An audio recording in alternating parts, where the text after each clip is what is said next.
Hello, I am Alisha Malik. I have came to the screen of Shiro Vision with some new pieces of news for you. Will be used for NPR, NRC, Asaduddin Wasi on Center's proposal for unified database of birth dates. IMIM Chief Asaduddin Wasi said that the Center's recent proposal to amend the Registration of Births and Dates Act 1969 would be used for NPR and NRC and violate Article 324 of the Constitution. The amendment will allow the center to create a unified database of all registered births and dates. Currently, this is carried out by states. Taking to Twitter, Oyasi said the unified database will be used for NPR, NRC, electoral rolls, passports, etc. Currently, these are all separate processes. For example, electoral roll enrollment is done by the independent body ECI. Now, the union government can allow birth date register to be used for enrollment. In a subsequent tweet, he stated this violates Article 324 of the Constitution that gives independence to ECI. It also violates the Constitution as the NPR rules are themselves unconstitutional and data should not be collected under it.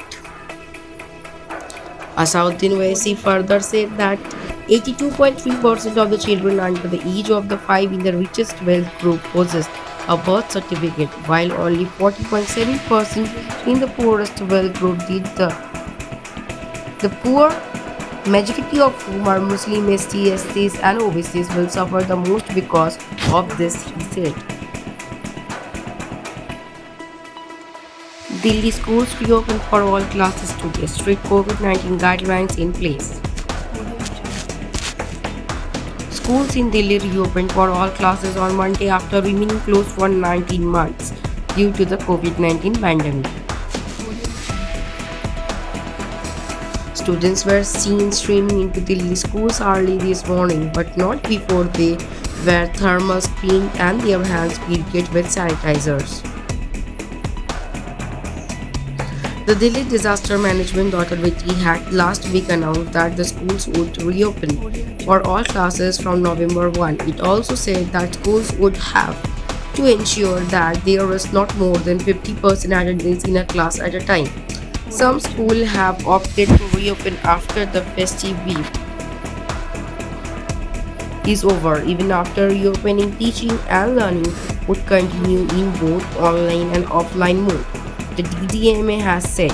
According to the DDMA guidelines, only 50% students will be allowed in the classroom. There will be mandatory thermal screening, staggered lunch breaks, and alternate seating arrangement. Routine guest visits are to be avoided for the time being. Schools in Delhi were ordered to shut last year in the March ahead of a nationwide lockdown to contain the spread of the pandemic, while several started partially reopening schools in October last year.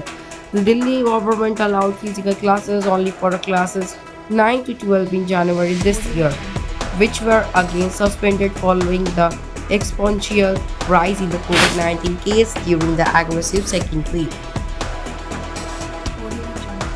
Zero vision, সবার সাথে সবার পাশে। Zero vision আজ কলকাতা তথা গ্রাম বাংলার পশ্চিমবঙ্গের সাধারণ মানুষের পাশে এসে দাঁড়িয়েছে। জিরো ভিশন সবার সাথে সবার পাশে। আপনারাও পারেন জিরো ভিশনের মতন সবার পাশে এসে দাঁড়াতে। আসুন না, সাহায্যের হাত বাড়িয়ে দিই। আপনারা যদি সাহায্য করতে চান, তলার এই নাম্বারগুলোর সাথে যোগাযোগ করতে পারেন। প্রত্যেকটাই আমাদের জিরো ভিশন সংস্থার নাম্বার। ভালো থাকুন, সুস্থ থাকুন। That's it for today for me and my team. Thank you for watching. Please stay safe and stay at home. If you like our channel, please do subscribe, like, share, and comment. Thank you.